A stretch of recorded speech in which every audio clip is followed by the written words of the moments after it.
저기서 나온 긴급 조치라는 게 말 그대로 나라가 위급한 순간 취하는 조치를 말하는 거죠? 네, 그렇죠. 긴급 조치는 박정희 대통령의 집권을 연구하는 과정에서 취해진 반대파들 탄압하기 위한 규제 장치였습니다. 그 유신헌법을 기반으로 하고 있었습니다. 대통령이 원하면 언제 어디서든 그 내용을 만들어서 언제든 선포할 수 있었습니다. 그러다 보니 언론, 집회, 결사, 출판 같은 국민의 기본권을 근본적으로 제약을 할 수 있었고요. 이것은 국회 통장도 받지 않고 사법심사의 대상도 되지 않는 그야말로 무소불위의 힘이었습니다. 아니 그냥 진짜 초헌법적인 힘이 이제 대통령한테 그렇죠. 있었다고 얘기할 수도 있을 것 같아요. 사람 한 명이 나라를 좌지우지했네요. 그렇죠. 그러니까 대통령의 말이 곧 법이었습니다. 헌법이 보장한 개인의 권리와 자유 이런 것들을 임의로 제한하는 것이 바로 긴급조치인데요. 박정희 대통령은 이러한 긴급조치를 수시로 내렸습니다. 1974년 1월 달에 긴급조치 1호가 발동된 이후 9호가 나온 것이 75년도 5월이었으니까 약 1년 반 만에 9차례에 걸친 긴급조치가 발동이 됐고요. 또 이 9호는 유신 끝날 때까지 계속 지속이 되는 바람에 유신 시대 전체에서 긴급조치가 없었던 시기는 약 3개월 정도밖에 안 되는 상황이었다고 할 수 있습니다. 거의 유신 시대 내내 이 긴급 조치가 내려진 거나 다름없잖아요. 근데 사회 분위기가 상당히 흉흉했겠어요. 살벌했었죠. 네. 예, 이 긴급 조치의 끝판왕, 이 왕은 정말 9호였습니다. 그 1호부터 8호까지는 주로 정치적인 부분, 유신헌법 개정 운동을 한다거나 그리고 반유신 체제 운동을 했었던 뭐 야당 인사라든가 대학생 그리고 운동권 진영을 대상으로 하고 있었는데 이 긴급 조치 9호는 저희 같은 일반인, 이 보통 사람을 대상으로 했었습니다. 그리고 체포할 때 영장도 필요 없었습니다. 만능이었습니다. 그럼 영장 그냥 없이? 너 끌려 들어와, 너 나와 이러면 그냥 가야 되는 거예요? 그렇죠. 그러니까 대한민국이 아니라 유시민국이라고 얘기해도 과언이 아닐 것 같아요. 맞아. 진짜. 맞습니다. 긴급조치 9호가 발동되고 나서는 이제 말 한마디 잘못하면 잡혀가는 겁니다. 그래서 에피소드들이 많은데요. 그 학원 강사였던 박모 씨가 그 수강생들한테 이런 얘기를 했다고 그래요. 박정희 대통령이 처음 출마할 때는 한 번만 하고는 더 안 나올 것처럼 얘기를 했다가 3번이나 국민을 속였다.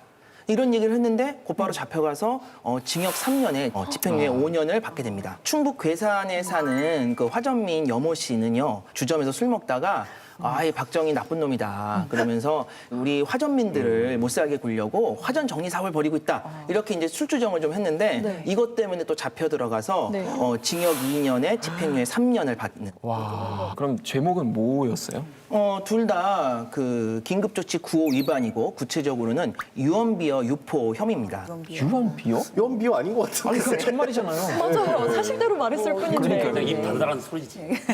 그렇죠. 뻥뻥 예. 긴급조치 9호 위반 사건들을 우리가 통계를 내보면은요, 한 50% 정도, 절반 정도가 유언비어 유포 혐의로 처벌을 받게 됩니다. 그래서 당시 사람들이 이러한 세태를 풍자해서 막걸리 보안법이라는 말을 붙이기도 했어요. 막걸리 한 잔 걸치고 현실에 대해서 비판하고 뭔가 불만을 이렇게 토로하게 되면은 곧바로 이제 잡혀가서 긴급조치 위반 혐의로 처벌을 받는 겁니다. 근데 술 마시다 보면 솔직히 사람이 세상 푸념도 좀 하고 나라 욕도 하고 그러는 거잖아요. 이거를 뭐 대놓고 공식적으로 한 것도 아니고 그냥 작은 자리에서 한 거잖아요. 근데 어떻게 이게 걸리게 됐을까요? 이 긴급 조치 위반 사례를 고발하라라는 조치가 취해졌습니다. 그러니까 사람들은 서로 감시하고 최악이다. 서로 이렇게 지켜보는 그런 일이 벌어진 거죠. 정말 진짜 그게 최악인 거죠. 그래서 서로를. 학교, 그다음에 사찰, 성당, 교회, 언론사에 사복 경찰들이 상주하거나 아니면 정말 수시로 드나들었고 말을 잘못하고 그러니까 유신 체제에 대해서 비판하고 비방하면 그 자리에서 연행을 했습니다. 가족끼리도 혹시 막 이렇게. 그렇죠. 그래서 고발하고. 심지어 어떤 일이 벌어졌냐면 집안에서도 네. 이제 말 조심해야죠. 옆집에서 들을지 모르니까. 세상에. 그러니까 아들이 말을 잘못하면 아버지가 입을 틀어막는 그런 사태까지 벌어진 거죠. 그러니까 아니 진짜 오죽했으면은 아버지가 아들의 입을 집에서 틀어막겠어요. 그때 많이 돌았던 말이 그겁니다. 너 말 잘못하면 쥐도 새도 모르게 잡혀간다. 남산으로 끌려간다. 라는 말이 돌았었습니다. 그래서 자나깨나 입조심, 정말 불조심보다 더 입조심이 더 중요했던 때입니다. 그래서 택시에서도요, 유신을 비방하는 그런 말을 하면 우리 또 투철한 택시 기사가 그대로 경찰서로 몰고 가서 고발을 하는 그런 일이 있었다고 합니다. 잡아가는 거네요. 네, 그렇죠. 그야말로 잡아가는 거죠. 모든 택시에 경찰차가 하네요. 그래서 그 긴급조치 구호는요, 온 국민의 손발을 묶고, 눈과 입과 귀를 틀어 막고, 생각까지도 통제한 그런 조치였습니다. 왜 이렇게까지 살벌하게 했었어야 될까요? 왜 도대체? 그러니까 어떻게 보면은 유신을 지키기 위해서 긴급 조치를 여러 번 발동을 했지만 이게 이제 모든 저항, 모든 불만의 목소리, 비판의 목소리를 다 막아내지 못한 겁니다. 그러니까 이제 대학생들은 계속 반유신 운동을 벌이게 되고 그러다 보니까 이제 더 센 게 필요한 거죠. 그래서 이 긴급조치 구호가 나오게 되는 그 과정들을 우리가 좀 살펴볼 필요가 있는데요. 이제 그 긴급조치 구호가 나오기 한 달 전, 그러니까 1975년 이 4월 11일 날 서울대학교 농대에서 그 학생들 한 300명 정도가 모여가지고 유신헌법 철폐 그리고 박정희 정권 퇴진을 요구하는 성토대회를 열었어요. 그런데 이제 이 성토대회에서 아주 충격적인 일이 발생을 합니다. 저 사진에 나온 분이 서울대학교 농대 4학년 학생이었던 김상진입니다.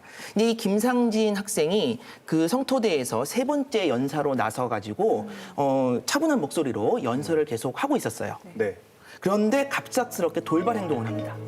갑자기요? 품속에 칼을 가지고 있다가 갑자기 그 칼을 꺼내가지고 자기 배를 찌른 거예요. 탈북을 한 거예요? 그래서 이제 병원으로 옮겼지만 결국 그 다음 날 새벽에 김상진은 사망하게 됩니다. 제가 김상진이 할복 직전에 그 육성으로 남긴 그 연설 내용을 가져왔는데요. 한번 들어보시죠. 그게 남아있어요. 학법을 가정한 유신헌법의 모든 구절이여 사실을 고발한다. 하고야 하는가? 민주주의는 지식의 산물이 아니라 투쟁의 결과라는 것을 이것이 국가가 국가를 위하는 길이고 이것이 우리 사랑스러운 조국의 민주주의를 쟁취하는 길이며 이 보잘것 없는 생명 바치기 아까움이 없노라. 사람들이 놀라는 그 소리까지 다 녹음이 그러니까요. 됐네요. 어머, 아무리 민주주의는 피를 먹고 자란다지만 이렇게 아까운 학생 한 명이 또 목숨을 그러니까요. 잃는 그 순간을 지금 우리가 들었습니다. 이렇게 목숨을 바치지 않으면은 바른 목소리를 낼 수 없다는 게 알아주지 않는다는 게 참 그때의 암울한 시대상을 대변하는 것 같아요. 분신, 할복, 그러니까 이런 정말 끔찍한 희생들이 있으면 또 이렇게 왜 행동하지 못하는 그 양심들이 막 들고 일어나잖아요. 뭔가 좀 변화가 있었을까요? 그러니까 이제 우리가 방금 들은 이 김상진의 육성 그리고 또 그가 양심 선언문이라고 하는 걸 남기는데 이런 것들을 일단 정부는 소지 자체를 못하게 금지시킵니다. 그럼에도 불구하고 많은 학생들과 많은 사람들이 이것들을 돌려 읽고 듣고 하면서 유신에 대한 어떤 그 비판 의식을 더 키우고 거기에 대한 강렬한 저항 의식을 갖게 되는 거죠. 그래서 이 사건을 계기로 해서 반유신 운동은 훨씬 더 격화되게 되는 겁니다. 자유와 민주주의가 아니면 뭐 죽음을 달라 이런 거겠죠. 그러니까 박정희 정권은 이 사건이 몰고 올 파장, 얼마나 크게 이 파장을 울릴 것인지에 대해서 알고 있었던 것 같습니다. 그래서 이 시신 처리를 빠르게 해버립니다. 법률상으로는 24시간이 넘지 않은 시신은 함부로 화장이나 매장을 할 수 없었는데 이 경우에는 12시간도 채 되지 않았는데 화장을 해버리고 장례도 못 치르게 합니다. 그리고 박정희 정권은 언론을 통제를 하고 있었기 때문에 이 큰 사건이 단신 기사로만 나가게 됩니다. 그런데 이게 내용이었던 만큼 이 파장이 굉장히 커서요. 진주, 대구, 목포 같은 데서는 이 김상진 추모 집회가 계속 열립니다. 이 기세가 더 커질 것을 우려한 박정희 정권은 5월 13일 긴급조치 구호를 선포하게 됩니다.